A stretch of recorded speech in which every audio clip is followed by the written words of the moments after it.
इस वक्त वो वाराणसी में मौजूद हैं। बीरेन जी, बहुत स्वागत आपका। कल तो आप आजमगढ़ थे, आज वाराणसी में हैं। पहले तो मुझे बताइए कि छठवें चरण का क्या फीडबैक है आपके पास?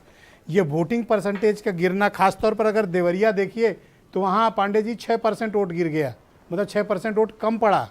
दूसरी जगहों पर भी यही हालत रही, चाहे बस्ती हो, सिद्धार्थनगर हो।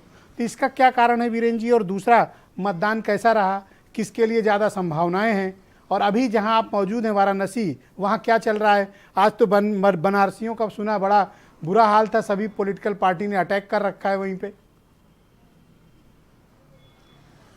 ब्रजेश जी, जैसे जैसे मतदान गिरता है वैसे वैसे सत्ताधारी दल की संभावनाएं गिरती हैं। सरकार की जो संभावना है वो अत्यधिक वोटिंग पर ही बनती है।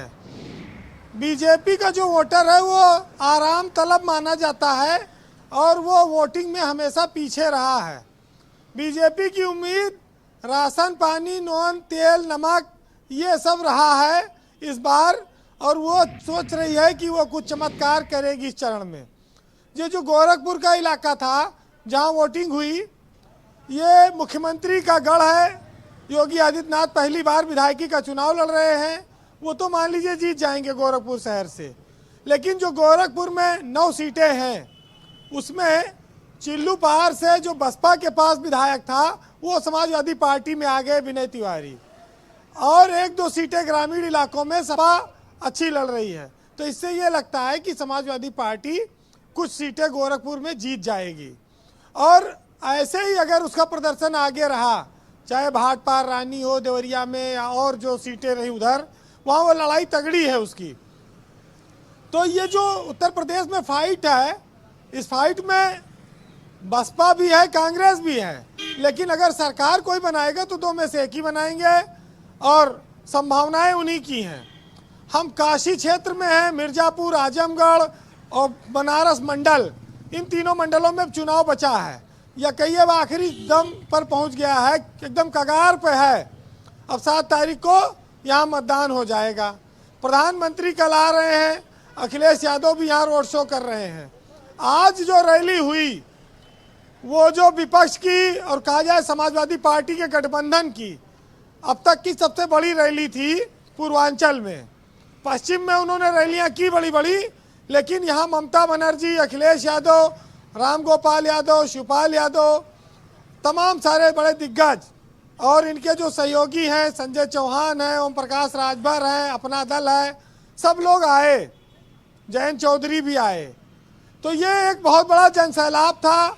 बनारस में जो बीजेपी का गढ़ माना जाता है, वहाँ पर एक बड़ी चुनौती आई। बनारस शहर में कुछ सीटों पर बीजेपी फंसी हुई है और वो जानती है कि प्रधानमंत्री के बिना हाथ लगाए बेड़ा पार नहीं होगा। और यही वजह है कि प्रधानमंत्री कल शाम को संभवतः यहाँ आएंगे या परसों आएंगे। मुख्यमंत्री की भी सभाएं हैं। नेता जब वादा करके चुनाव, आपने एक चीज कही कि नुकसान में कौन है, डर किसको ज्यादा लग रहा है? ब्रजेश जी, जो सत्ता में भोग रहा है सुख, उसको डर ज्यादा लगता है। ताजा ताजा मामला है, अगर चला जाएगा। और जो सत्ता खो चुका है, 5 साल से ठोकर खा रहा है, उसको उतना दर्द नहीं होगा, वो कम डरेगा। ताजा माल खाने वाला ज्यादा डरेगा। भाजपाइयों के सामने 325 को तो वो भी शायद मान रहे होंगे कि पता नहीं आएगी कि नहीं आएगी। तो सत्ता को बनाए रखना सबसे बड़ी चुनौती है। बनारस में जहां भोले शंकर की नगरी त्रिपुंड लगा के घूमने वाले लोग हैं, देसी विदेशी सैलानी हैं, चाय पे, तमाम आड़ी पे, तमाम बैठकबाजी, तमाम सारे यहाँ पर भांग धतूर, तमाम नदी किनारे रेती पर सब कुछ है। और चर्चा चुनावी भी चल रही है। गजब का जिला है ये, और घूमते घूमते गलियां खत्म नहीं होती। तो सियासत के दृष्टिकोण से बनारस बौद्धिक नगरी रही है और सियासी नगरी भी रही है। इसका जो आशीर्वाद है भोलेनाथ का, काशी का, वो किसको मिलेगा ये 10 तारीख को पता चलेगा। लेकिन देवी देवताओं पर तो बीजेपी का पेटेंट पहले से है, वो अपने अलावा किसी को आशीर्वाद देने नहीं देते। लेकिन जनता ये बात जान चुकी है कि आप चालाकियों से लोगों को एक बार मोह सकते हैं, बार बार नहीं मोहा जा सकता। तो जनता जानती है कि दिल जीतने वाली बातें अलग हैं, लेकिन 5 साल फिर क्या करना है, इसलिए वो अपने हिसाब से वोट देगी। हम जिस समाज में हैं, जहाँ इतनी असमानता है, जहाँ पर इतनी विपदाएं आई, तमाम लोगों ने कष्ट झेले, ये सब चुनाव में एक बड़ा मुद्दा बनता रहा है। लेकिन जब मोदी और योगी का नाम आता है तो वहाँ पर बीजेपी को फ़ायदा मिल जाता है हिंदुत्व के नाम पर। अन्यथा आपने देखा होगा कि जिस देश में कोरोना काल में शराब खुलेआम बेची गई हो और चाय छुप छुप कर बेचनी पड़ी हो, तो आपने देखा कि किस तरह से लोगों ने जीवन जिया और काटा। वो समय लोग भूले नहीं जी। लेकिन जनता की मेमोरी कमज़ोर है, और दूसरा कुछ ब्यूरोक्रेसी और शासन तंत्र ऐसा है कि जो नेताओं के आगे ऐसा पूंछ हिलाती है कि सब ठीक है, लेकिन ये तो जब परिणाम आता है तब पता लगता है कि क्या असलियत थी।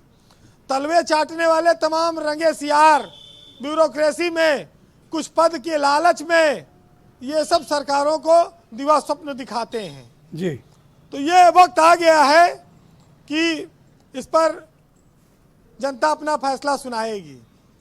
जो लोग सत्ता में रहे, जो लोग ताकत में रहते हैं, जो लोग जनता के दिन अच्छे होने की बात करते हैं, जिन्होंने कहा कि हमने सब सही कर दिया है, उन पर एक साहित्यकार ने लिखा है कि हर बात सही कहते हो तो हल क्यों नहीं देते, और तुम्हारे हाथ में ताकत है तो यार जमाने को बदल क्यों नहीं देते। और जन्नत को बसाना था तुम्हें अपनी ज़मीं पर, और तुमने जो पेड़ लगाए हैं फिर वो फल क्यों नहीं देते। और लोगों ने जो सौंपा है तुम्हें विश्वास न तोड़ो, हर चीज़ तो नकली दी, असल क्यों नहीं देते। बहुत बहुत शुक्रिया वीरेन जी। काशी से वीरेन जी जुड़े हुए हैं। थोड़ा अपना ध्यान रखिएगा, कोई भांग धतूरा ना आपको खिला पिला दे वहाँ पे, थोड़ा सा केयरफुल रहिएगा वहाँ खाने पीने के दौरान किसी के यहाँ। बहुत बहुत शुक्रिया वीरेन जी, हमारे साथ काशी वाराणसी से जुड़े हुए हैं। बहनों भाइयों, आज के